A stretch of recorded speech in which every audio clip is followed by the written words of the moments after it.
Hello hello hello सत्सा Bhagat ji. सत साहिब जी। भगत जी, मैं अलवर जिला से बोल रहा हूँ। जी बोलिए।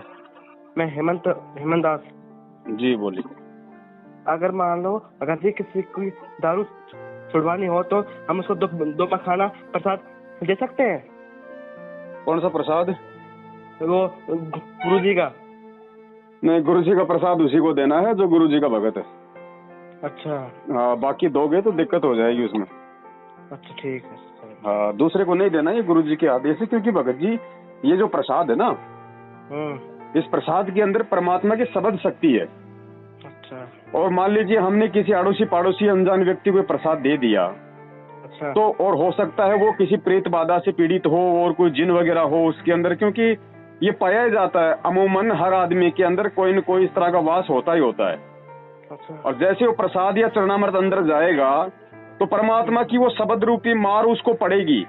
और जब वो मार पड़ेगी तो भगत जी वो बेहोश भी हो सकता है, उसको कोई दिक्कत भी हो सकती है। तो फिर वो हमारे गले की हड्डी बन जाएगी फालतू में, क्योंकि वो थोड़ी समझेंगे इन सब बातों को। अच्छा। इसलिए परमात्मा ने ये मना किया है कि जब तक कोई इस ज्ञान को ना समझे और जब तक कोई मेरा भगत ना हो जाए तब तक वो ये चरणामृत और प्रसाद ना ले। अच्छा।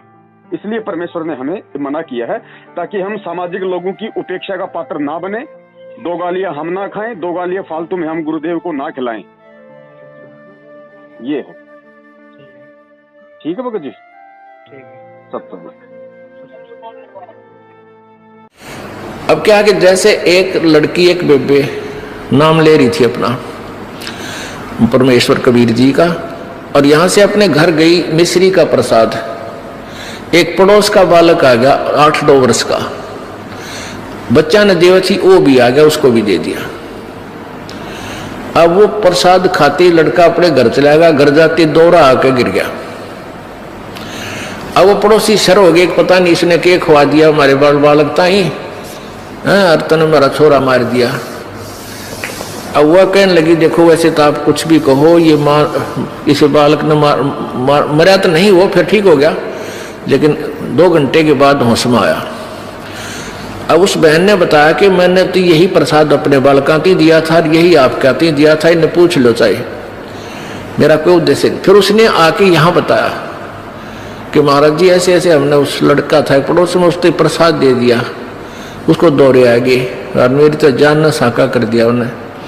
तो इसलिए हमने मना कर रखा किसी को ये प्रसाद मत दो।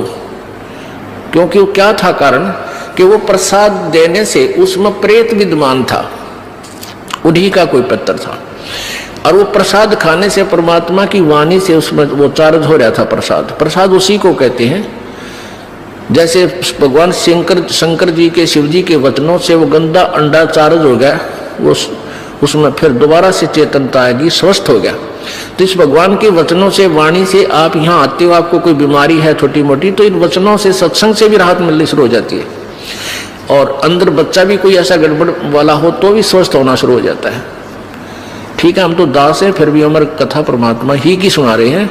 तो इस तरह ये बहुत लाभ देता है। आप बालक को, डॉक्टर को पता होता है कौन सी मेडिसिन और इसको कहाँ असर कर रही है। तो वो क्या था, मैंने उसको बताया बेटी उसमें प्रेत था। अरे प्रसाद खान दे उसका लागे लठ, वो छोरे मत निकलना नहीं चाहा था, वो इस तरह बेहोश हो गया। फिर वो छोड़कर उसने उसमें से निकलना पड़ा, फिर वो लड़का होश में आ गया। तो ऐसी गलती मत करो, तुम बदनाम भी हो गए। उनको कोशिश करो फिर समझाने की, नाम दिलाने की अपने मित्रों को, भाई बहनों को, पड़ोसियों को।